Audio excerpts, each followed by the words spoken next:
All right. Hi, everyone. Welcome to our live panel this evening. My name's Rachel.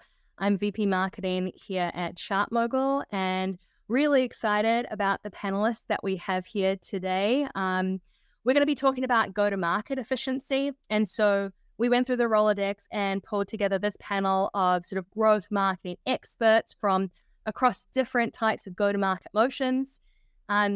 I've gone ahead and brainstormed a bunch of questions that I want to ask these folks, but also you're very welcome to ask your own questions as well. You can do that in the bottom right-hand corner of this frame. There's a questions icon. Feel free to drop anything in there, and we'll cover them when it comes up.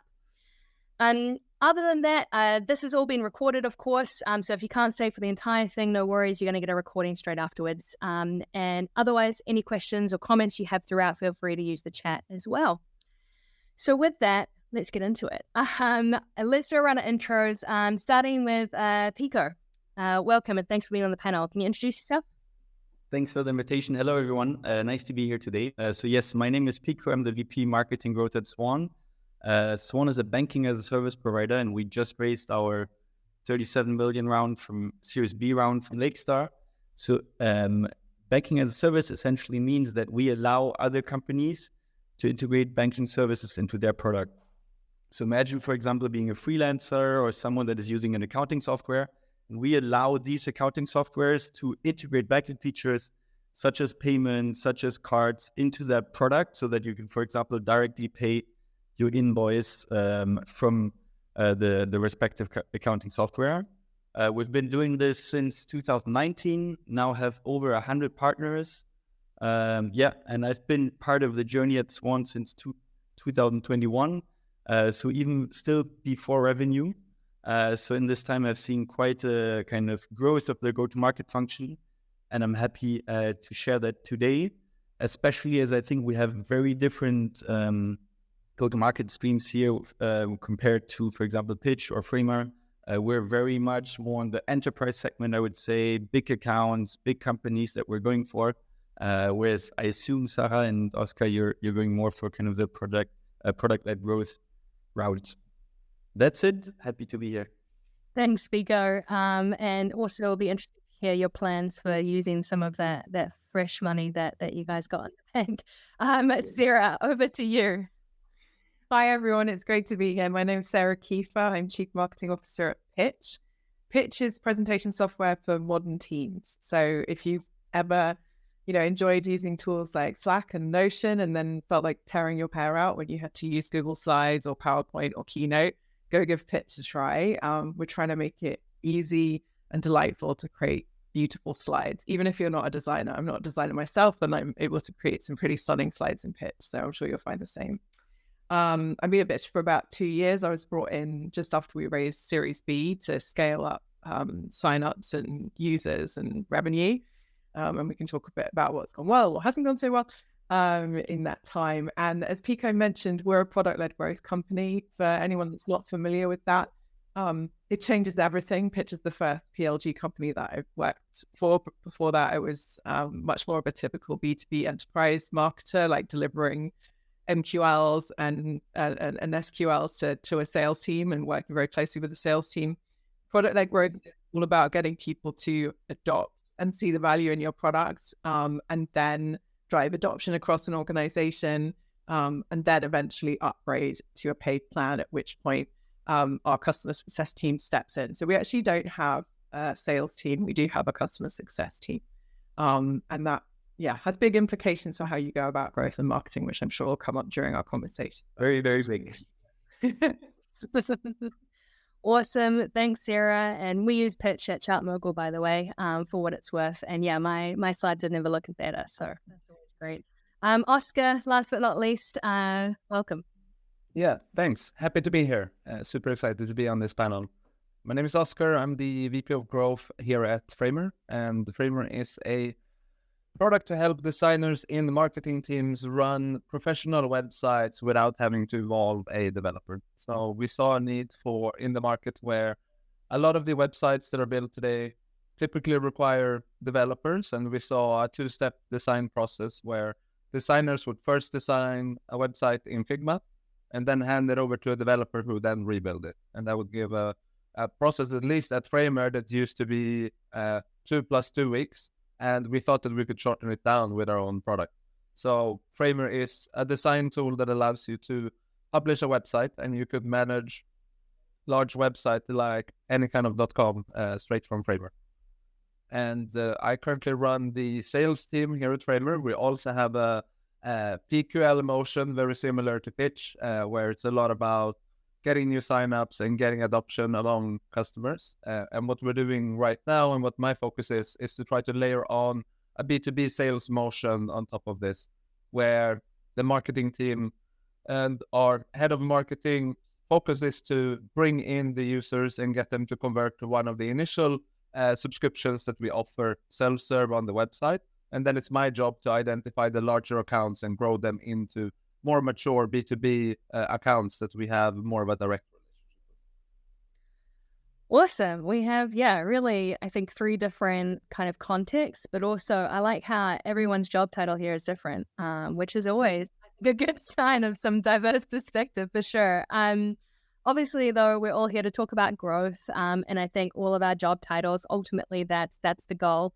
And so to kick us off, I thought it would be really interesting to hear, before we get to some of the things that haven't worked so well, let's talk about what has. And so I'm really interested in what has been the most impactful growth initiative or project that you've run this year. Anyone want to jump in to go first? Yeah, I can go first. I'd highlight 2. One which is more straight marketing and one which is more product-led growth. So on the marketing side, we had a lot of success with SEO last year. Like, we'd made a lot of investments, particularly in our template gallery, which is, heavily SEO optimized. We built that out to really capture anyone who's searching for the kind of presentation template that Pitch could offer. And this year, what we've done is successfully layered on paid search to that in a way that's like supercharged our SEO traffic and signups, but it's also it's delivering like an extremely efficient acquisition channel for us. Like, to give an idea, 1/10 of the cost of the cost per sign up that we were seeing with Meta, which was the best that we'd got up until then, and a very similar quality. Paid search has really been the winner on the marketing side for us this year. And then on the product side, when they create a public link for a presentation that they've created in Pitch, and in order to share it with folks outside of their workspace, for people on the free plan, we had previously there was like a little label that said, built with Pitch, and you could click on it. But we hadn't run any experimentation around how to optimize that, how to drive people through to the website from that like product viewing experience. And if you think about that, that's a great moment to bring people through to Pitch, because they're just looking at a beautiful deck that's been created in Pitch. So it wasn't that we hadn't thought about it before. It's just this year we kind of really prioritized that on the product growth roadmap and tested extensively like what works and what didn't, and have really been able to drive like very significant high quality traffic from that channel. Awesome. We love those kind of viral pieces inbuilt, and it's always nice when you have these kind of sleeping dragons of things which you can come back to and actually invest into. Plus, I'll add, I wasn't expecting anyone to say paid search, by the way. So it's actually refreshing to hear that. And then what, paid search on their best of the year? Oscar, Pico? Not on our side, but I think it speaks to the marketing you've done before, that you can manage to only turn on paid so late in the journey, given also the money that you have raised. So I think that's quite respectful. All right, Pico, how about you then? What's been the best initiative of the year from a growth standpoint? I think for us, it's really the strategic switch to a more outbound-led company. I think in the kind of at seed stage, when I joined Swan originally, we were very kind of open-minded, willing to work with anyone, really trying to kind of optimize the inbound funnel through, I think, the tactics that Sarah and Oscar might know even better off. And this year, we have kind of really broken down the customers we want to work with and feel like we know now who we want to work with. And this allowed us to really switch the motion from just kind of hoping and doing your best to optimize your inbound funnel to actually shifting in this outbound motion. This means that we needed to work much closer with the sales team, and obviously there's kind of more outbounding, etc., going on from a sales side, and different, I would say, requirements to a well-performing marketing team. And I think two cool things that we've built with this and that work quite well, where one is very manual and the other one is very technical. On the manual side, we started kind of going back to, I would say, kind of these growth hacks or really the manual stuff. So, for example, we send champagne bottles, since we're a French company originally, to a lot of our prospects. I just send it right into the office with a super nice letter and a Swan origami that you could fold, and just a message of like, hey, we would love to chat. And this actually worked very well. Like, it was a good hook. People liked it. It was genuine in that sense. And people got on the phone, and because we're so convinced in our solution, we started kind of further discussions with them. So this is, I would say, more on the manual side. And then on the technical side, there's actually super cool tooling nowadays for account-based marketing. There's a lot of kind of IP reveal stuff and personalization tools such as Clearvid or Mutiny, where you can basically now, if you come to our website and people that we know that we would like to sign them, our website looks different. So it's really kind of going into this direction and serving the customers we know we want to serve even better right when they enter our website. Yeah, that's awesome. It's a good hack as well for us to know whether or not we're on the champagne list for next year. If we go to your homepage, it's not just like bad news. No?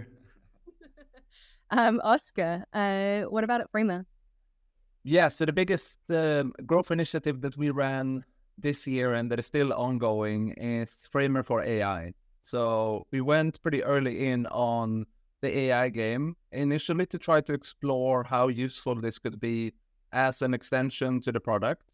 And what it ended up being is that we developed Framer for AI, which is basically an AI that will generate a website for you based on a prompt. So everyone's been playing around with ChatGPT. You know how fun it can be to give it a prompt and then see it output something. So we went all in and made an AI website generator based on this. But we didn't only stop at making it a product feature that we had. So we also did rewrite for copywriters, etc. We went all the way and completely did a full front page takeover. So if you go to framer.com right now, you will be prompt, or you will see the prompt to describe a site, basically. And what we did was that we hooked that prompt up together with the product. So when you type in the site that you want, you immediately enter our login flow. You create the account, and then when you land on the canvas in the product, the website has started to generate. So it became a really fun tool for people to try out and try to explore and make their own personal website. And then all of a sudden they're in the product and they can start edit and make changes to the website that has been generated. And we were playing around with, okay, how can we get as much exposure as possible for AI?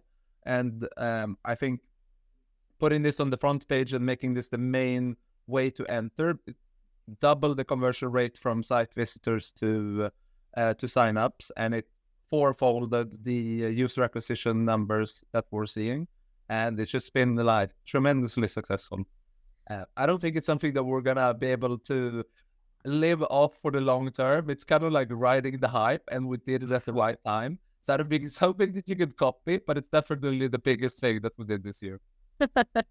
It definitely seems fresh for this year, but yeah, I can imagine that in a couple of years' time, we're all going to be a bit sick of it. But it sounds really smart, and especially, it's cool to hear stories of using AI as part of acquisition, because we all know that AI, and all chatbots can definitely drive engagement, but it's cool to see those conversions being driven as well. So, wow. Okay, great. We got a lot of different ideas already. So I've already got my plan for next year sorted. In all seriousness, for those who are watching, you can jump into the polls tab, and we've got actually the same question out there for you. What's been really useful for you from a high level in terms of driving growth this year? Feel free to vote, and once you vote, you'll see the answers of the poll. All right, so, obviously, in the context of being near the end of the year and starting to think about 2024, I think the question probably on a lot of our minds is, what is going to be the story of 2024? When we think about growth, is the focus still going to be on efficiency and sustainability? Or are we going to go back to sort of the big number hunting of the 2018, 2021 kind of times? What are you all seeing? What are you all feeling? Maybe Sarah, you want to kick us off? Look, I think the answer to that question depends a lot on where you are at as a business, right? Like, have you just raised money? Are you going to need to raise money? I think on balance, like overall, the theme will be efficiency though. Like, I think the only people who will be in the luxurious position of, just being able to scale up all of their channels and invest like crazy and do those crazy numbers are going to be the people who've really shown that they can, that they have a pretty efficient engine in place and they're basically just pouring more fuel into it. Otherwise you are going to have to focus on efficiency. And like, I think about it as like balancing your portfolio, like marketing channels and growth strategies is almost like an investment portfolio. You're going to need to think about like, what are the business cases for all of the different things that you're considering for next year? How much will they cost? What upside can they deliver? How can you minimize the risk of them? Perhaps by running like, tester programs or kind of like lower scale versions before you scale up. While also understanding that probably like the efficiency you can get early on with a channel will not sustain as you scale that channel up. You should also assume that. And then, I think there's going to be a lot of sessions like with 2x2 matrices of like, ROI versus risk and things like that, balancing it all out and getting your portfolio plans into a balanced place for next year. Because I think, we are at a place of focusing on efficiency. And what I really hope is that doesn't then drive people thinking really short term, because that is going to be very bad for your brand long term. And I think I would encourage everybody to be keeping a really close eye on how much traffic and how many leads, signups, whatever it is that is your key kind of thing you're trying to drive, how much of that is coming from organic. Because you still need to be getting a really healthy chunk. I say like, rule of thumb, 50%, around 50% direct, organic, word of mouth, because otherwise you're kind of kidding yourself. Like, there has to be a certain amount coming for people telling their friends about how great your product is, and the people, having heard about it in their industry and going direct to the website. Otherwise it kind of doesn't matter how good your growth channels are, because you've not got that kind of behind the scenes people appreciating your product and telling their friends about it. No, absolutely. I mean, you can't build it without that, right? That's kind of core to start with. Oscar, Pico, anyone disagree or anything to add? It was a pretty good answer. I think the general direction will definitely stay on efficiency, and I believe it's the right thing. I think we were just used to the kind of a wrong environment before. And it's exactly what you said, Sarah. I think this kind of 2x2 matrix, I think everyone is drawing this. It's the right approach. And I do actually think there will be more thinking also towards how can we replace more costly initiatives. Like you were saying, paid is working well for you right now. But also maybe you can drive organic kind of channels even further so that you can drive down this cost. So it's really also, I think, this thinking of not just how can we grow further, but how can we kind of replace maybe some of the portfolio investments you've done and make them cheaper over time. So I think this will be on the agenda of every leading marketeer, and I frankly believe it's the right thing to do as well. Oscar?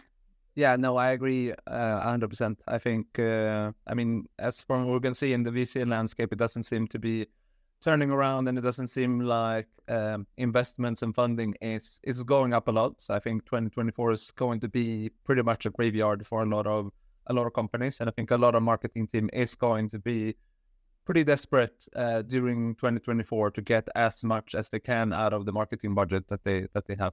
And I think a lot of teams are going to go from these large initiatives where you can spend a lot of money on a lot of different things to having to be very hands-on in driving each and every user acquisition or every lead that they get in.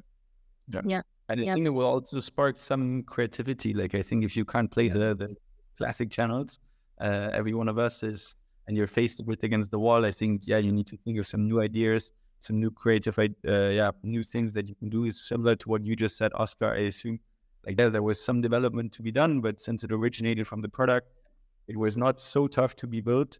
The initiative that you shared. So I think it's really these things, and yeah, that's a new challenge. Yeah, the best ideas that we've had and the best work that we've ever done has been when we've had the back against the wall and we've really had to deliver, because we don't really have, there's no really option to fail. Yeah. Yeah, it's true. It's kind of luxurious in a way that we have this mindset already now in sort of October.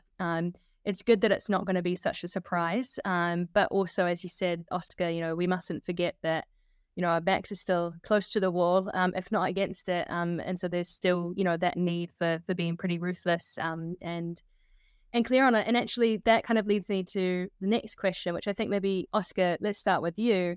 When you're then thinking about the metrics that you're measuring and sort of, the key KPIs, what are the ones you focus on, especially from an efficiency standpoint? What do you look at?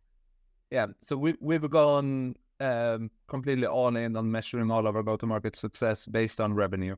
Everything that we do needs to ideally have a positive ROI. Of course, some of the early initiatives, it takes a while to get there, you need to be forgiving, but we're not doing any initiatives where we only categorize it as brand awareness or getting impressions. There needs to be a clear connection to something that is important for the bottom line.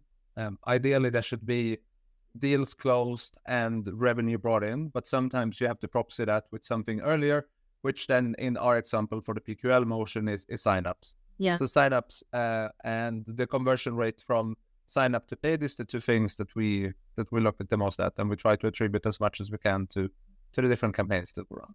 Yeah. And especially I think with that, product-led motion, it makes it a lot easier in a way because, you do see those results come through at least a little earlier, right?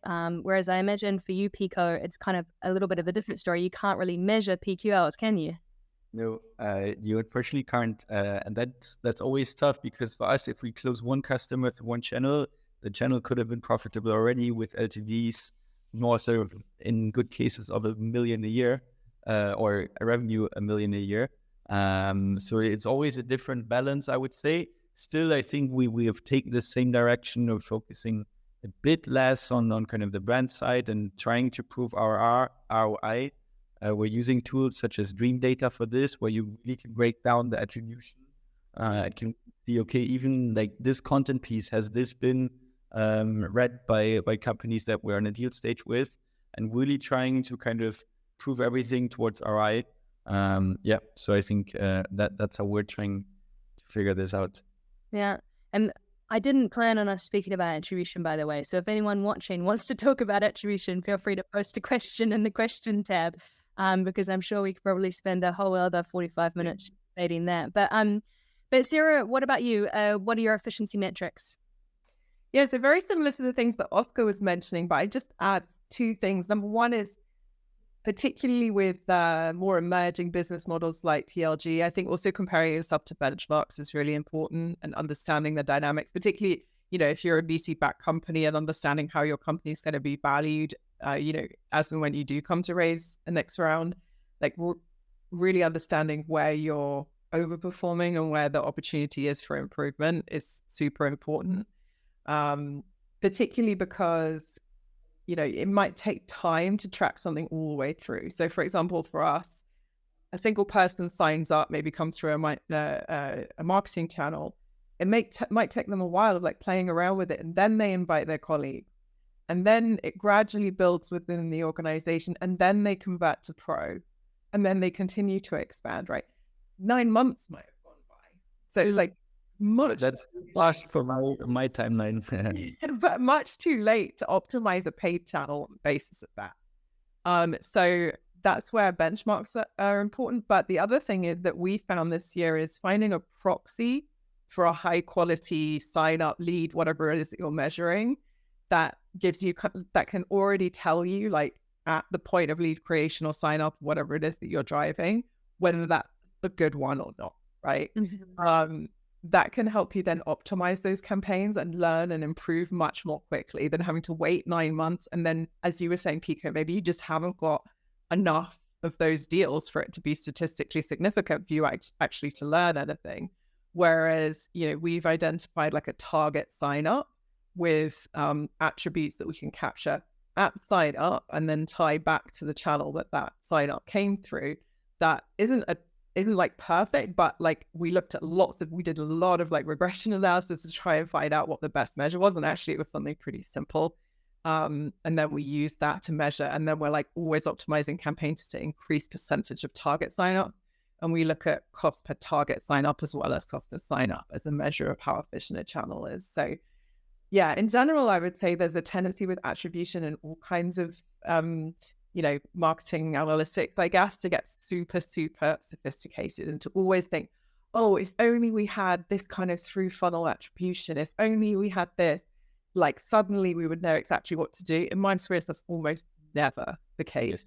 Like you like directionally what you will have seen is probably the case. And like, maybe you can improve things by like 5-10% here or there, but you're never going to turn a channel that's not performing into one that is by just getting better analytics or better insights or more accurate attribution. It just doesn't happen. So I would urge people to like not waste too much time worrying about attribution and like the most sophisticated analytics ever in the world, and instead focus on like, how can I scale this channel? Have I hit the ceiling on this channel? What other channels would be worth adding to my portfolio instead? Yeah. Great advice. I mean, it's very easy to get bogged down into those details there, right? And as you say, there's always going to be some 10% of something mystery happening in the corner, which is going to take a lot more than 10% of your time to figure out, isn't it? So it's really interesting. We've got a poll open at the moment, and it's asking people about what they think are critical when measuring go-to-market success. And one that's getting quite a lot of votes is customer retention rate, which I think here at ChartMogul, definitely in the way that I see my role, customer retention rate is really important. We have like a PLG kind of hybrid approach. And so we definitely have that kind of, early, fast movement from our earlier stage customers. But with large customers, things are a little bit slower. But definitely looking at it over 3 months, I've found to be quite useful. All right, let's move on. Sarah, maybe let's continue with you. Since you've spoken about how you're evaluating all of these different opportunities, and it sounds like you've got a really strong approach, to be frank. But in your intro, you also spoke about some of the mistakes that happened as well. And so I guess the $1 million question, maybe it's not quite a million, but it's probably close to it, is how do you decide when to take risks on, growth investments or new projects versus when to wait? Yeah, look, I think there's this sort of strategy business answer, which I gave earlier about having a balanced portfolio and kind of making educated guesses and building business cases for adding new channels and all that sort of thing. I think the thing that people don't talk about enough is also just like convincing your colleagues and your board and like how you win budget for things. And I think that's also a big consideration. Like, I think if you're a new marketing lead, growth lead, whatever it is, and you come in and you think you're going to be able to get a ton of investment for 10 different growth initiatives at once without having first proven that you can, have impact in the short term without spending a huge amount of money, then you're kidding yourself. So I think the way I've always looked at it is like, okay, prove that you can kind of get the basics right and that you can have that impact. And then that will give you the right to start trying some riskier things, some more long-term things, because you're then going to have the trust, right, that you can deliver that. And so in my mind, like when something goes well, like I talked about SEO and paid search, it's like that kind of gives me the money in the bank to then of trust to then go and try some like slightly more out there things. The other thing I would say is like get really clear on like who is responsible for what. So like in the poll, you were just talking about customer retention. Some of these things that can get really tricky, like understanding who in the organization can drive that, right? Like customer success is also responsible for that. Product is also responsible for that. So understanding like which KPIs you own, which you can influence, getting aligned with the rest of the organization about the impact that you're supposed to be driving, I think is super important. Because almost all marketing teams think that they're under-resourced, and normally that just means that they're trying to do too many different things and it's impossible to prioritize, and therefore they're doing all of those things not very well. Almost always it would be much better to do fewer things better. Yeah, true. I totally second this. I think it's 80-20. Everyone has heard about it. But I think especially in marketing, because you have so many channels, you have so many things, you read on LinkedIn, you read everywhere kind of new initiatives that have worked in this XYZ company. Really trying to rather do 5 initiatives or a bit more, but not boiling the ocean. I think that's the biggest risk that I see our team, like in every daily, someone comes up with, this could work, but just cutting it down, because anyways, it will be tough to track, okay, did this one now work better or not? And I think really having a few kind of midterm shots where you think they will work, working on them diligently and then executing them well is the right thing to go. Yeah, because I would say a common mistake is you have a hypothesis, this channel might work, or this growth strategy might work. And then because you're trying to do so many, you half-ass it and it doesn't work. And then forever you're like, well, that's never going to work for us. Yeah, exactly. And then it works.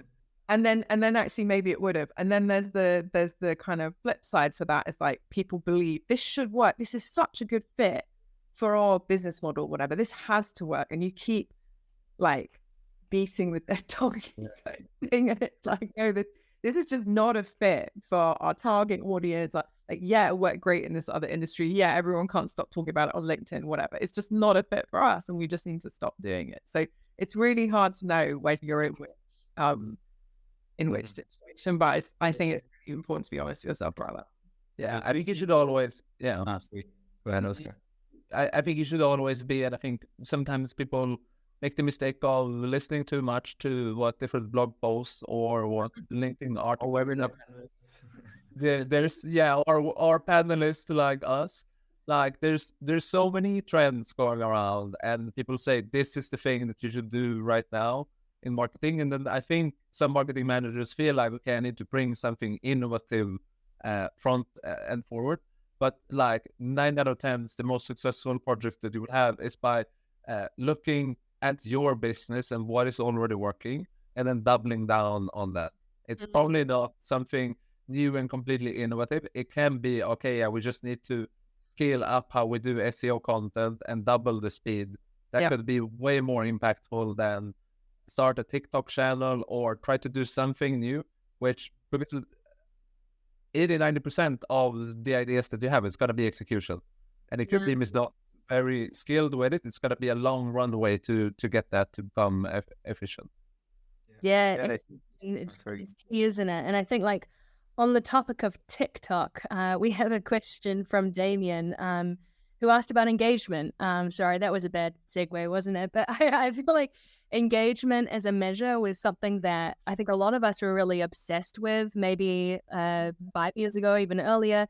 But now, obviously, you know, content and the attention economy has sort of really come back. And so maybe Oscar, since you mentioned about this kind of cool acquisition flow with the AI piece getting people in at the start, do you measure engagement or how do you think about that? How would you measure engagement? As in, like how much time they spend in the app? Or how much active usage, probably. But I guess we could also mean engagement from like a views standpoint. But I would into that. We definitely do it on the kind of video content that we do. I mean, because it sometimes can be hard to attribute either YouTube or TikTok to direct signups. Then we try to typically go with proxy metrics such as how many views do we have, how much are they viewed, like how valuable is the content. And then try to take those, the total amount of impressions that we got and put into perspective versus other initiatives. But yeah, definitely something that I find pretty hard in how to measure these more loosely connected brand awareness campaigns. Yeah, and I guess once people are kind of in the product as well, almost kind of your product qualified lead piece kind of takes responsibility for that too, right? Where we're engagement is a part of how often they're logging in or what they're doing, then we're gonna say that that's like a good proxy for engagement. I think Damien's typing; he might clarify it further, but we'll come back, Damien, if we didn't quite answer the question correctly and understand it correctly, let us know. I'm going to jump to you, Pico, because you talked about champagne at the start, so we have to come back to it. When we think about long-term wins and short-term wins, how are you balancing those sorts of decisions? Good question. I think it goes back again to kind of the portfolio strategy where you say, okay, ROI and how fast do you see the impact? I think in current times, what we've discussed, it's kind of a tougher environment. People are more leaning towards short-term wins because who knows how long-term the long-term will be.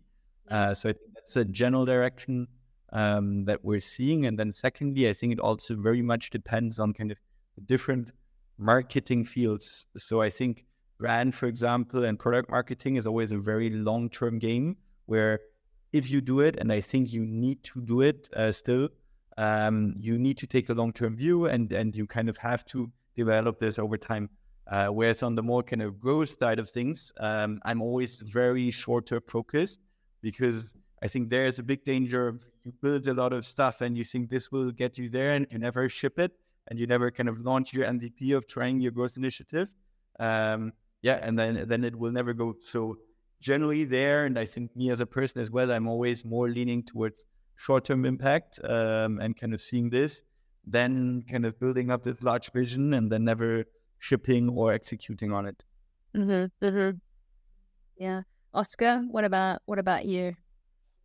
I'd say we're very heavy on the short-term initiatives. I mean, we're pretty brutal. We're pretty brutal in cutting campaigns if they don't perform in a couple of months. But I also think it's partly good because I think we're very clear on what we want from a lot of the marketing initiatives. We're in the market to try to generate more people to sign up, and if a channel doesn't quickly materialize into meaningful amount of signups, then we're gonna try something different. But we have a whole graveyard of initiatives. Like, I mean, we've also tried with our own content on TikTok. We've tried influencer marketing on TikToks, and a lot of these initiatives that we maybe didn't push to its fullest, but we had a very hard time to see that they were gonna become huge sign-up engines that we needed. Yeah. And I think so long as kind of what Sarah was mentioning before, so long as you're kind of going back to your graveyard of failed initiatives and saying, okay, maybe it wasn't then, but maybe it's now, right? Because with the market changing so quickly, but also, messaging, positioning, pricing, all of these pieces feeding into it, just because something didn't work once doesn't mean it won't work again. Sometimes it does mean that though, but, worth asking. We have so many of those conversations. Framer's been around for, I think, between 7-8 years. So in a whole variety of different type of products. Yeah. And we've, in the past, invested super heavily into both ads and SEO.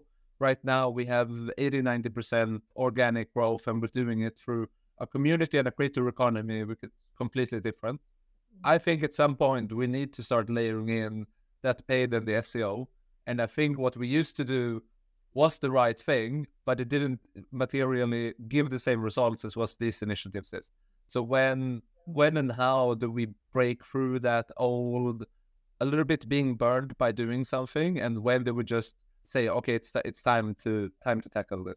Yeah, and that's also, I mean, such a great move into the last question I wanted to ask you all, which is about how efficiency changes as you scale. And you already mentioned, Oscar, that, you're kind of looking further into the future and saying, okay, there's going to be a point where we're going to need to start to layer in some of these other pieces because what we're doing now is going to get us to that next milestone, but we're going to need more from there. Why do you think that is? Why does efficiency change so much as the company gets bigger?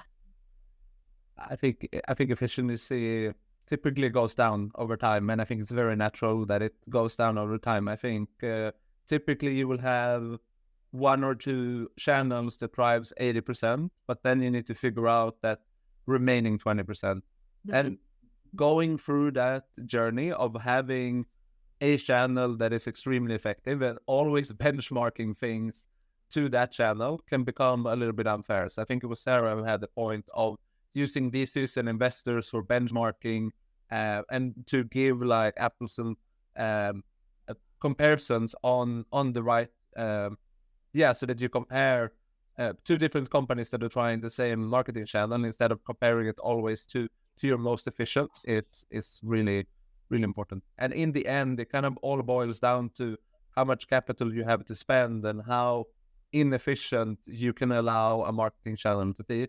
And if it on aggregate allows your business to grow 10 or 15%, but it also increases the CAC, then it might be a worth trade-off.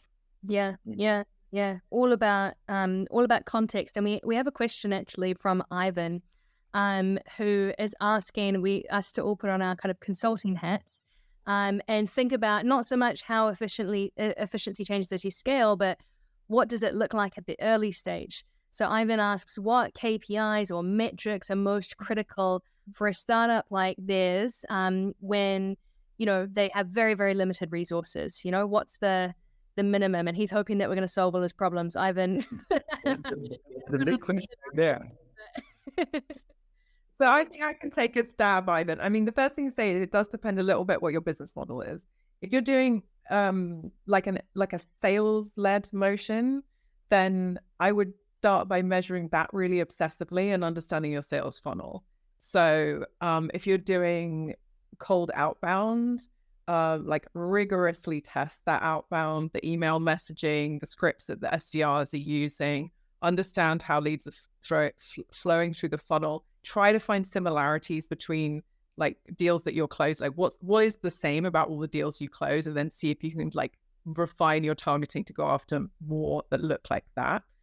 If you have an element of like organic discovery of your product via a website, things like that, start with Google Analytics, ruthlessly measure traffic to your site, how it converts, how those compare to standard benchmarks that VCs and other investors are going to be interested in. Understand where it's coming from. Are lots of them coming from social? Are they or are they coming direct? Then once they turn into leads or signups, how can you ask them about how they found out about you, right? So to start, I would say don't focus on it being something that's like scalable and repeatable, whatever. Like if the first call with the salesperson, you just have them ask and then somehow capture in a Notion database or something how they heard about you, right? So I would say don't overthink it. Don't feel the need to pay for like expensive, sophisticated tools. Just map out your funnel and those key like conversion rates through the funnel from someone who's like coming in as a lead or a sign up, whatever your kind of like first data capture point is, and then map how they proceed through the funnel and start there. Yeah. Oscar, Pico? Yeah, I think in the context of an early startup and trying to find your first marketing channels, I think there's a few very important things. One is don't get bogged down into all of the surrounding things, such as better attribution, better analytics, kind of like the things you rabbit hole. Yeah, the things that looks like it's good work, but they're actually not bringing in sales. Mm-hmm. And as a startup leader in a small company where you need to figure out your first channel, everyone needs to contribute on a very concrete basis. If you have a small team, you can't have... I don't think you can have people on the team that you can't directly attribute some of the signups or some of the revenue growth from. And I think the right mindset to get you to a business that is profitable and generates business is for everyone to do things that don't scale and just like chase every customer and send all of those emails manually, and like you can't, just like LinkedIn search for them. Like just do the work. And if you can build your marketing engine or your initial team where everyone is doing this and you clearly can see how it adds up, then I think that's the key to success. Beautiful. I couldn't say it myself, especially the do things that don't scale piece, which I think is sometimes something we're scared of doing. But to your point, Oscar, at the start, trying to build something that's going to scale that's the long-term effort, right? But in the early days, you're looking for those short-term pieces. Ivan, I hope we answered your question. If you want to chat more, as I mentioned, feel free to stalk everyone on LinkedIn and connect with us there. With that actually brings us to time. The minutes flew by. Thank you so much, Sarah, Pico, Oscar. This was super illuminating. I walked away with notes, which I always love. If anyone has any other comments or feedback or questions for the panelists, feel free to send us an email and we'll get that circled around. You're all going to get a recording of this, of course, and in about 2 weeks' time, we'll be sharing a little bit more of a summary of what we covered today. Last thing to shout out is that we have our final panel discussion later in the year in early December. That's going to be on the topic of using data in product development. We've got a couple of products as well as some founders joining us for a bit of a conversation there. So with that, thank you, everyone. And yeah, enjoy your evenings, afternoons, mornings, wherever you are. Sarah, Pico, Oscar, thanks again. That was great. Thanks, everyone. Thanks, everyone. Bye. See ya. Bye-bye.